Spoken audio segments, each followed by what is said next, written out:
Allez, bah, ça repart, hein. On est reparti. Fabric Data Agent. Ça date de quand, Fabric Data Agent? Bon Arnaud, on a Oui. pas mal déjà discuté. On a discuté, nous. Bon, je te propose de partir sur un autre sujet. Fabric Data Agent.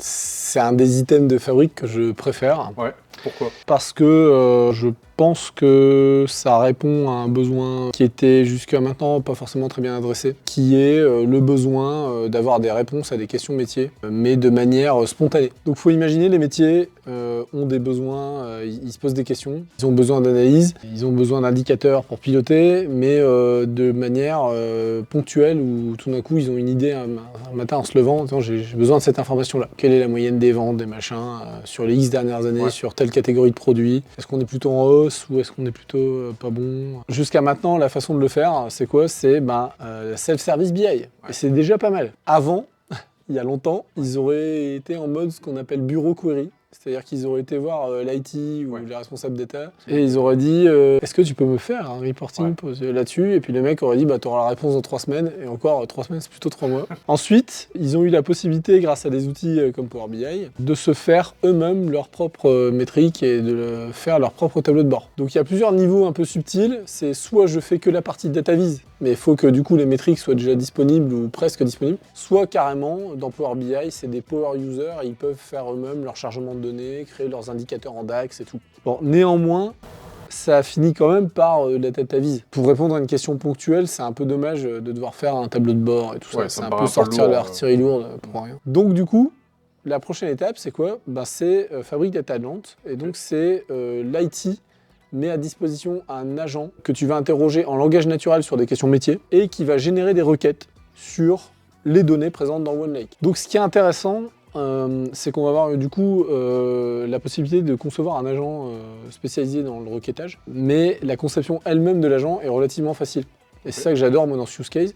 Donc tu as une première approche qui est, tu vas devoir lui indiquer, alors déjà, un petit agent, c'est mieux, qui répond à des questions sur un sujet ciblé, c'est mieux qu'un méga agent qui répond à tout. Donc, il y a 3 étapes. Dans un premier temps, tu vas venir sélectionner les tables et les colonnes qui correspondent aux informations pertinentes dans ton modèle. Ça peut être de la donnée dans une base SQL, à travers un data warehouse. Ça peut être aussi un modèle sémantique, voire une base custo real-time. Ce qu'il faut comprendre, c'est que du coup, lui, il va se fier aux noms et les noms des tables et les noms des colonnes pour essayer déjà de déterminer un peu quelles sont les entités métiers. Donc il faut que ce soit plutôt bien nommé. Deuxième étape, il va falloir que tu lui décrives en langage naturel, en bon français, c'est quoi le métier, et que tu commences à lui expliquer quelle table et quelle entité sert à quoi. Quand tu me poses une question sur tel type de métrique, va plutôt voir dans telle table. Il faut imaginer ces fichiers Markdown dans lesquels tu vas venir lui filer des indications vraiment en langage naturel sur le métier. Il y a une troisième étape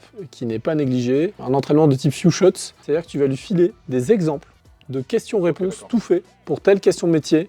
Voilà la requête correspondante, requête SQL ou DAX. Donc tu lui donnes 1, 2, 3, 4 exemples, tu peux même en donner, si tu en donnes beaucoup, tu peux même les mettre dans un fichier JSON et lui donner à bouffer. Et il va s'inspirer de ces exemples pour se perfectionner. Une fois que tu as fait ça, l'agent est entraîné. Évidemment, il va falloir le débugger, faire beaucoup de tests pour valider qu'il ne réponde pas à côté, etc. Tu auras des informations de debug où il va te donner des indications, il va te donner plus ou moins le cheminement pour dire voilà, tu m'as posé telle question, pour arriver à telle réponse, voilà sur quoi je me suis appuyé, sur tel exemple, etc. Et ensuite, une fois que tu estimes que l'agent est mature, tu vas pouvoir le publier et mettre à disposition, et notamment à disposition dans Teams, par exemple, au travers de Azure AI Foundry. On peut même imaginer un mode où potentiellement tu viens monétiser ton agent à travers d'Azure AI Foundry. Ce qui est intéressant, c'est que du coup, on sort d'un cas d'usage pur Fabric, tu publies ton agent à l'extérieur de Fabric et ça devient un agent conversationnel dans Teams ou dans une application. Puisqu'il faut savoir qu'il y a aussi un client Python qui permet d'exploiter ton agent dans une application. Moi j'adore l'approche, notamment peut-être pour des entreprises qui ont un peu de retard sur la partie data vis. Ça ne va pas remplacer les dashboards corporate et tout ça. Il va falloir continuer à faire de la data vis et c'est normal. Je suis pas sûr que ce soit un petit outil, moi je pense qu'à terme ça peut être quelque chose d'intéressant et qui répond à une quantité non négligeable de demandes. Mais il y aura forcément un traitement à un moment de le dashboard ou la data vise, elle permet aussi, par exemple, dans une réunion, d'exposer des choses, etc. C'est un autre use case. J'ai besoin de montrer des choses, de montrer des corrélations visuellement, parce que c'est plus impactant visuellement. Est-ce que tu penses qu'à terme, il va pouvoir te dire « Ok, je te prépare ça tout de suite Pour faire de la data vise, Ouais. c'est un autre usage. Bon, du coup, je te propose d'en parler dans un prochain épisode. On en reparle. Voilà. Avec Ok. plaisir. Allez, trop bien. Salut Henri. Allez. Ciao, ciao. Ciao.